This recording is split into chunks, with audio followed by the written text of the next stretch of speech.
Hello ladies and gentlemen, and welcome to another virtual Wargaming live battle report. Today I have a 450 point game of Warhammer Fantasy 6th edition using the Warbands rules between the Empire and Ogre Kingdoms. As you can see, for this game we have some very small armies because I'm testing some kind of theoretically broken stuff on the Empire side, and ogres are ogres. So let's go ahead and jump into our armies for today. So first off, for the ogres, we have a unit of 4 Iron Guts, including a Gut Lord, the guy with the little crown here. He is going to be the leader of this army. I think this is the first time I've done this in a long time, where the leader is just a unit champion.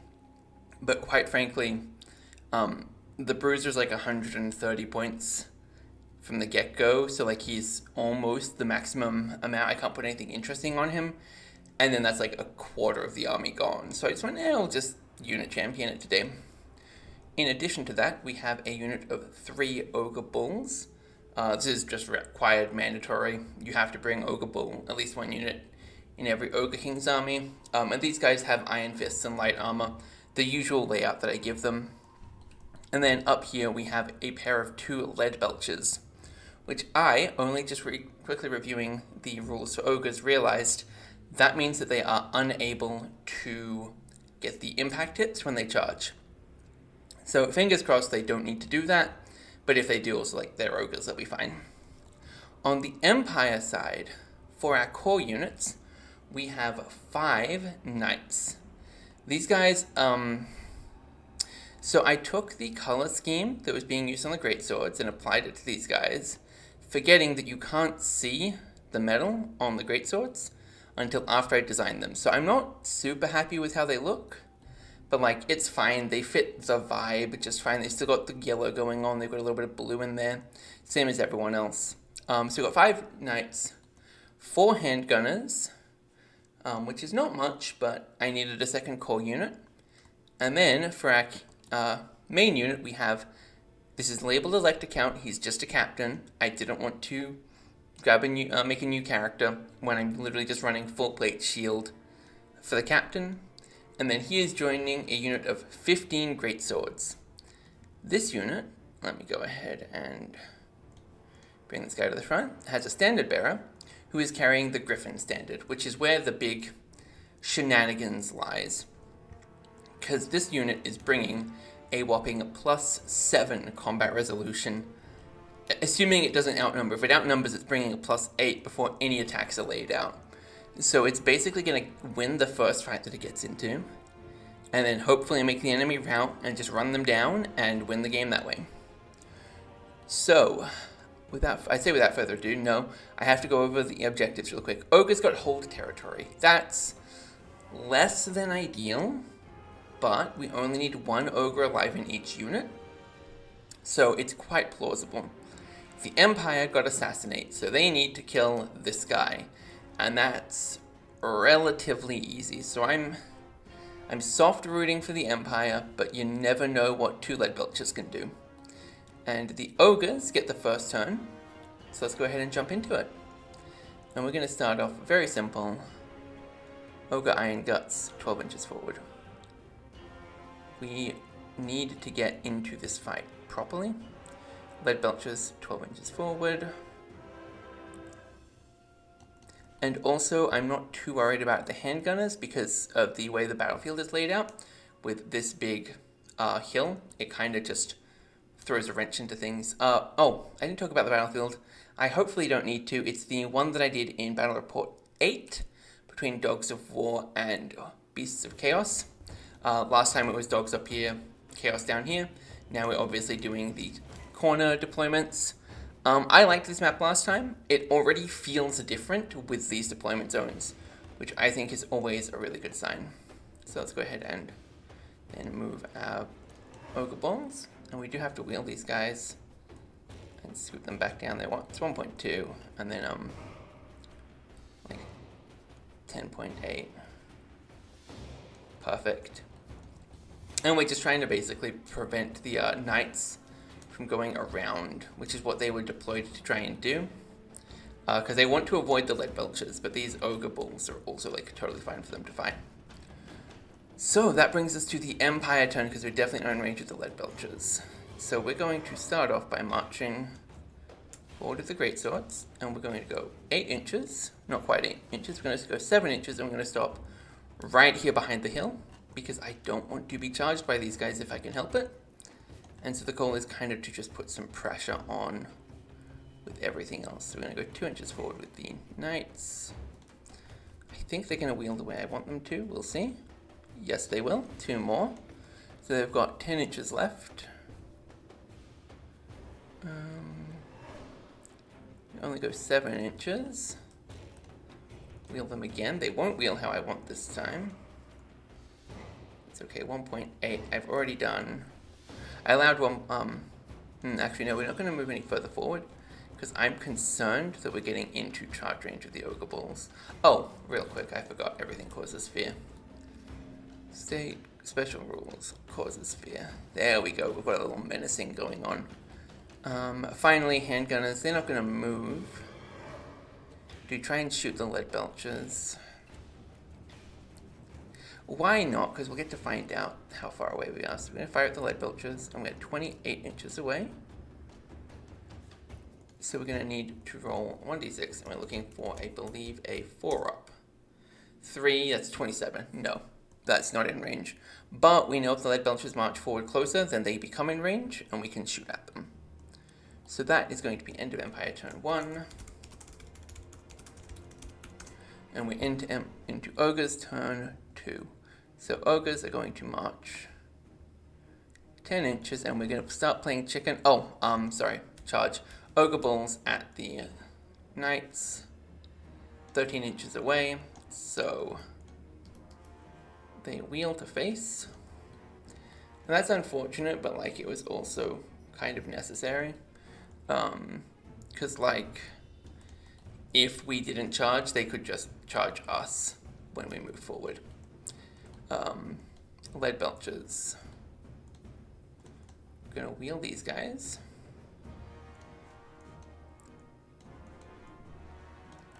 .2, and then we're gonna book it 10 inches this way. And basically what we want to do is we want to bring the lead belchers around next turn, in the next turn or two, and just like blow away a bunch of the greatswords, kind of forcing them to go up. But we'll see if that works out. So that brings us to the Empire turn. We're going to hold strong with this plan. Empire Knights are going to charge the Ogre Balls. So they have failed their fear check, so they can't charge, which is really obnoxious. And then we're going to fire our handgunners at the lead belchers if we can see them, and the answer is we can see with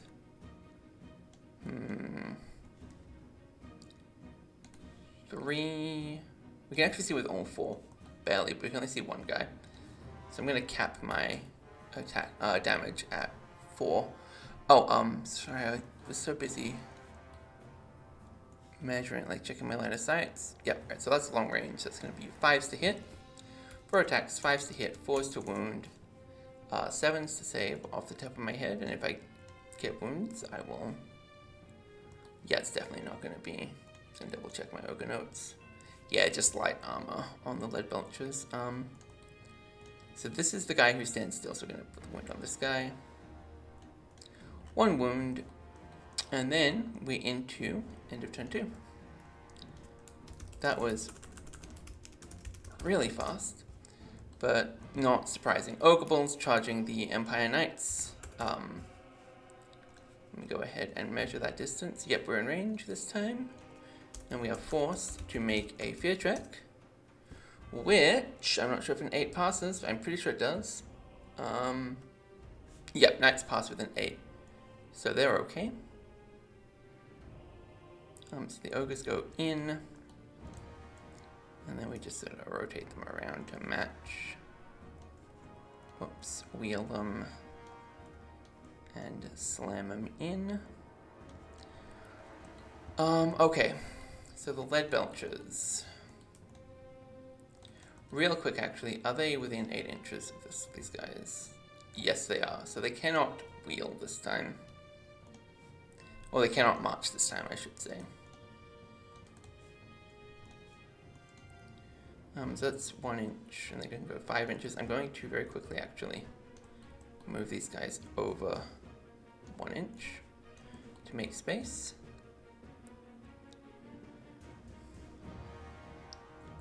Unironically, just cresting the hill and firing point blank at the greatswords is hilarious, so that's what we're going to do. Because, like, I don't really care that much if these guys get killed after they've fired once. And it is turn 3, so we kind of need to, like, commit if we want to get uses out of them.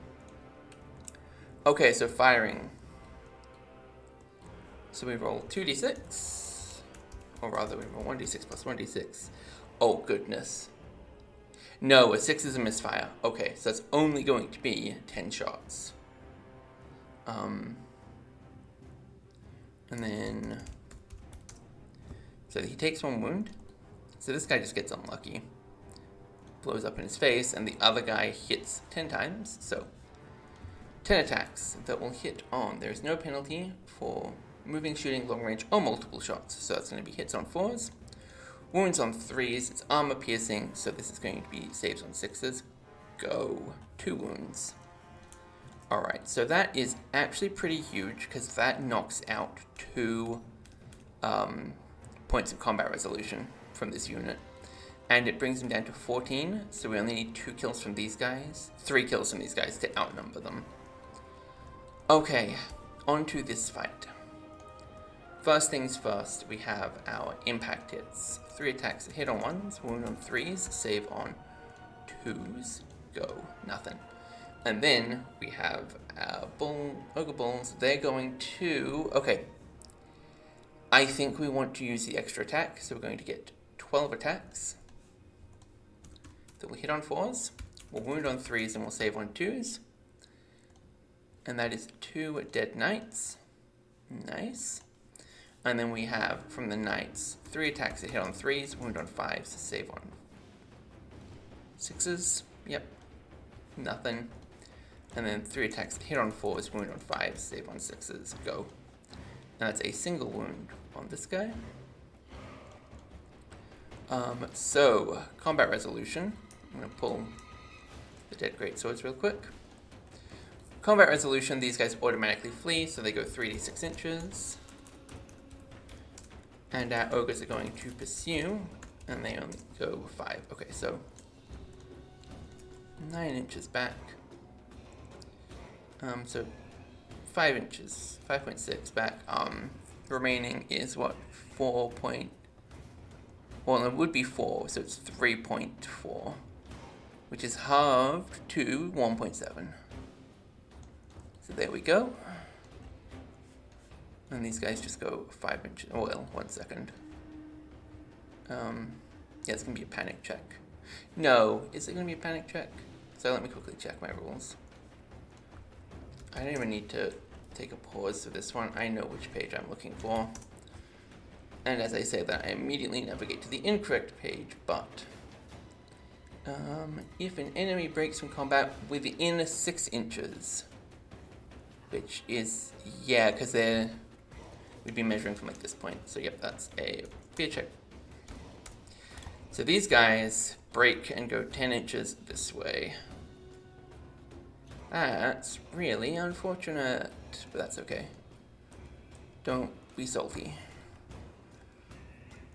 I try my best not to, but like also, I don't know. I am compulsively salty. I need to like work on it actually. Like I conceptually know I should be in good spirits when I'm playing this game because I don't want to poison my opponent's fun. But at the same time, I just get like salty about things going wrong for me. Even like everything else can be going great, and it's like one thing goes wrong, and I'm like grumpy about it. All right, so knights rally check, they pass. Greatswords rally check, they pass. But that's still less than ideal because it means that we've lost all this ground that the Iron Guts can just stomp into. And the Empire Knights are in a bad spot. They're just going to get charged again and crushed. By the way, that was only turn 3, I think. Yeah. This is escalating quickly. Alright, so we're going to open fire on the ogres with the handgunners, because if we can get these guys to break, that's something. 5s to hit, 4s to wound, 7s to save. Go. 1 dead ogre. And then we panic check them. I need to double check what their leadership is. Only 7, huh? So this guy actually goes 5 inches away. And interestingly, this actually massively sabotages them, because this means that turn 4 they would rally, turn 5 they can reload, turn 6 is when they can do anything. So that's really good for us. End of turn 3. Turn 4, charges Ogre Bulls into the Knights. Knights have to make a leadership test. They have passed, they are okay, and then Lead Belcher needs to make a rally check, which he passes. So he is okay as well. And we're going to point him this way. Alright, these guys. We're going to crest the hill. And we're going to stop and wait. Because I think these guys fled far enough that they can't actually. We're going to even pull back to here. Because I don't want them to get the charge in. I know that I can make this charge most likely, because it was like 13 inches to hit these guys. So I think we're within 12 here. I don't know that, but that's what I'm going to assume. But I'm probably going to charge the greatswords anyway.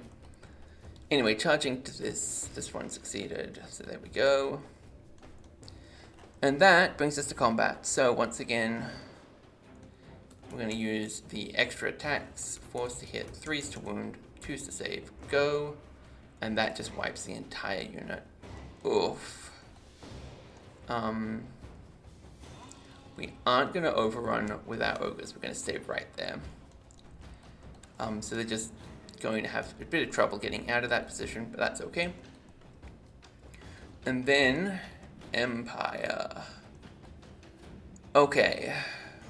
We want to, with our handgunners, do I want to try and make the charge with the greatswords? That is the question. And while I think about it, I'm going to have a sip of my cup of tea. Okay. Do I want to make this charge? I don't think I'm in range. I think trying to do that would be suicidal. I think I'm just going to have to tank the hit at this point and hope that a +5 combat resolution is enough. So, yep, we weren't in range, but we were in range of being charged. So we're going to move forward 8 inches. And basically the goal here is we just don't want to let the handgunners get charged. And then we are going to put them into the iron guts. So that's going to be... Yeah, funnily enough, I should have actually pushed them a bit further forward. That would have been completely safe to do, but I was uncertain. 4s are heavy armor, so 7s go. 2 wounds, actually huge. Like, genuinely an amazing impact, because just 1 wound from these guys kills someone.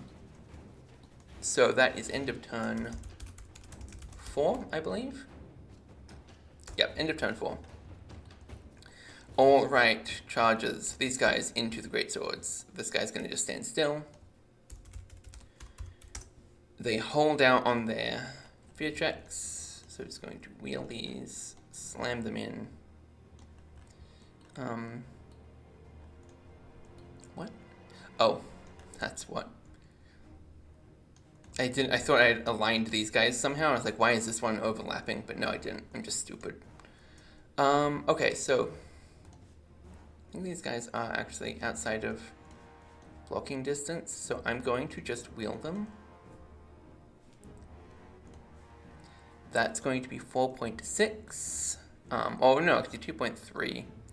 And then we have 6 inches of total movement. I'm marching them because I house rule that you can march through difficult terrain. I kind of just like blow over that one every single time, even though like maybe people don't know and don't watch all of my videos. But because I'm doing that, I'm just counting normal movement basically.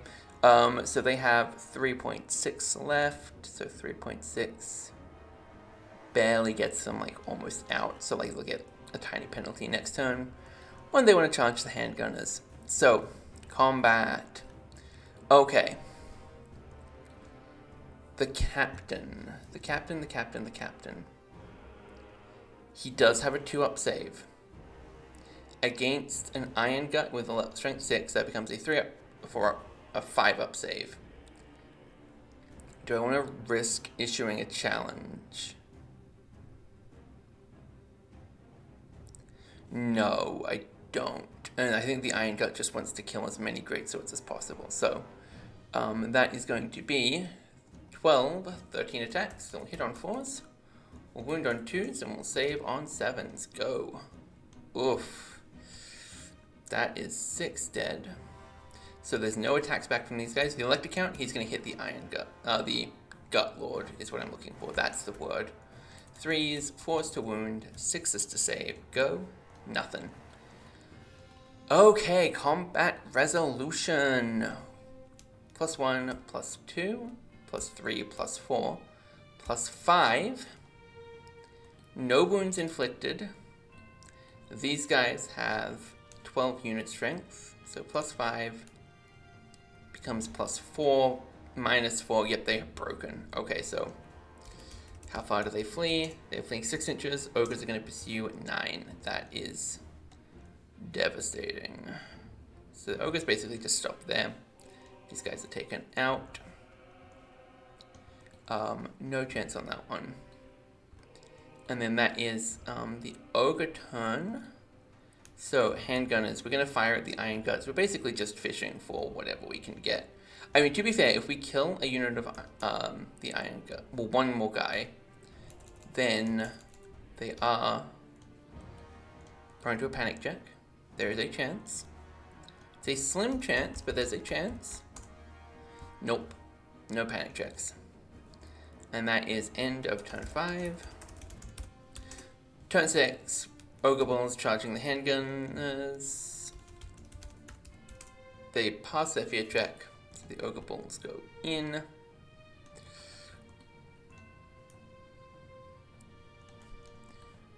We'll move up a bit.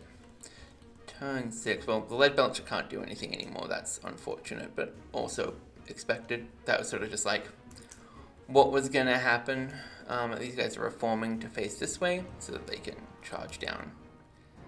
There is no other turn. Actually, it doesn't matter what they do.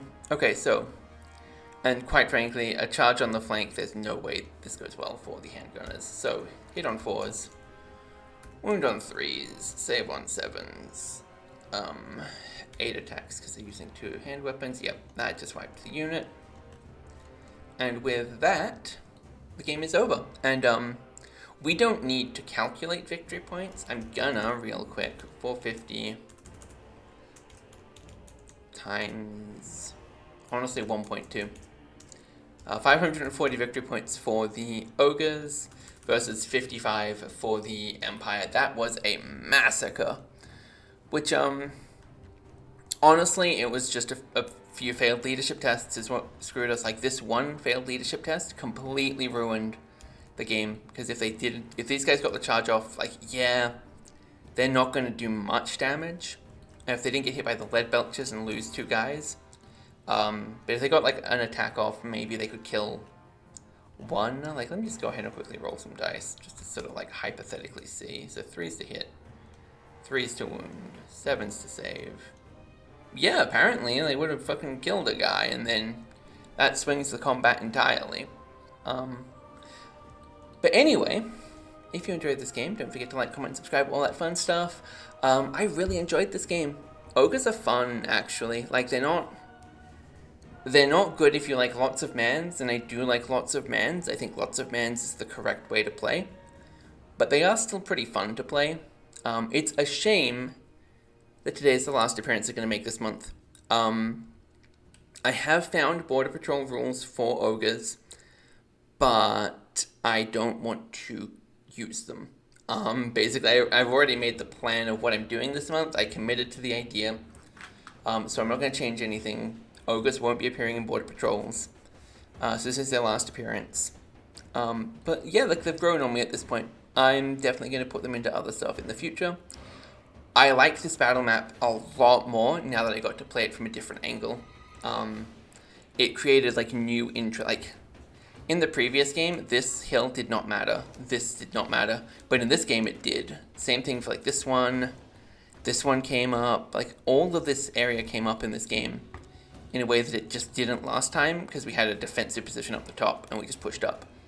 And like this is kind of my point about play battlefields multiple times, play around with stuff, do weird things, and repeat, re-explore elements of your game basically. Because if you just make a new battle map field every single time, you're not going to, be able to appreciate the battlefield that you made fully.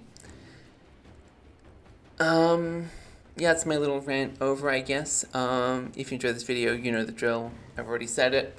Hopefully I will see you tomorrow, where I am going to be playing Skaven vs. Amazons for a Little Lords game. This one is also going to be the last appearance of Amazons, also very sad.